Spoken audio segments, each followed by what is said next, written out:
In June of 1980, the people of Tennessee were witness to a transportation project of major proportions.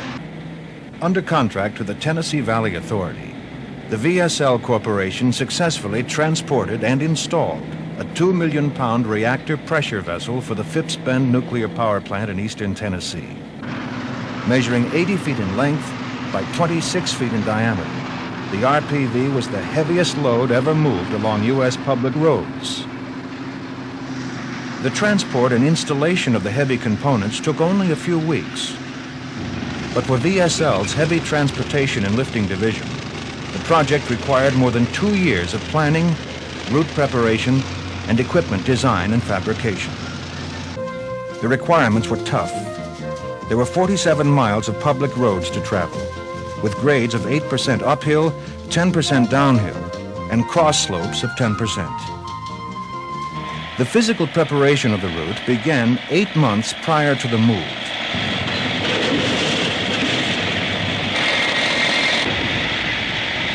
In low clearance situations, new poles were set to lift power lines.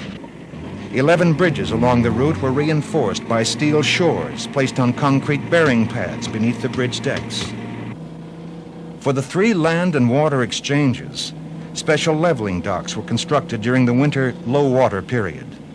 New roads for detours and access to the docks were also constructed. The equipment used for each phase of the move was thoroughly pre-tested under actual field conditions, using 50-ton concrete weights in place of the components. Before delivery to VSL, the RPV and other components were sent by barge from Memphis to Knoxville. There, the barge was ballasted onto a leveling pad to provide drive-on access for the lifting and transportation equipment. A 60-foot-high, 1,500-ton jacking frame was driven under the barge, while 2 multi-axle transport trailers were prepared to receive the load. Each trailer was assembled from modular units in a 12-axle, 24-foot-wide configuration, with a load capacity of 825 tons. 2 tie rods were used to connect the trailers and to keep equal distance between them. After hoisting the RPV approximately 10 feet, the trailers were driven beneath the load and the RPV was lowered onto the bolster beams. Power for the move was provided by 5 4-wheel tractor dozers, backed by another 2 tractors for use on steep grades. A total of 384 tires transferred the load to the ground.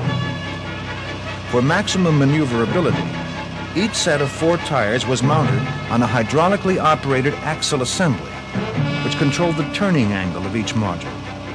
An hydraulic leveling feature automatically adjusted to irregular surfaces, grades, and side slopes.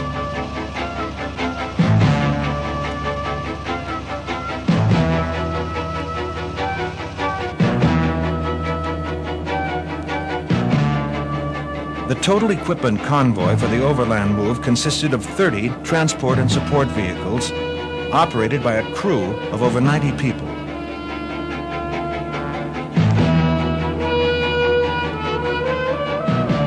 Once on the Tennessee highways, the convoy spanned a distance of 2 miles. Along the route, it was often necessary to cross underground lines and culverts that could possibly collapse under the load. In these instances, portable steel ramps were employed. Where there was insufficient clearance beneath an Interstate 40 bridge, a 100-foot detour road was built. The first leg of the overland journey ended at Cherokee Lake, where the trailers were rolled onto a special sectionalized barge.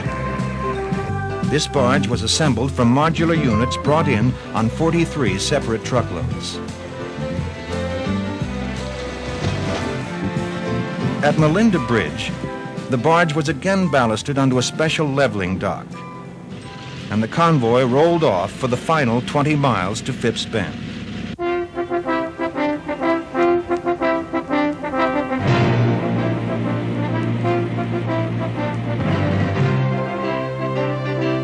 Several grades of up to 10% were negotiated on this leg of the journey.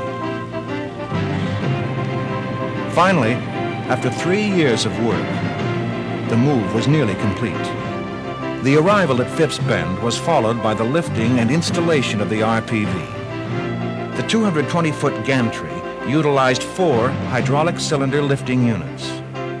The lifting jacks were mounted on a turntable so that the entire vessel could be rotated 80 degrees.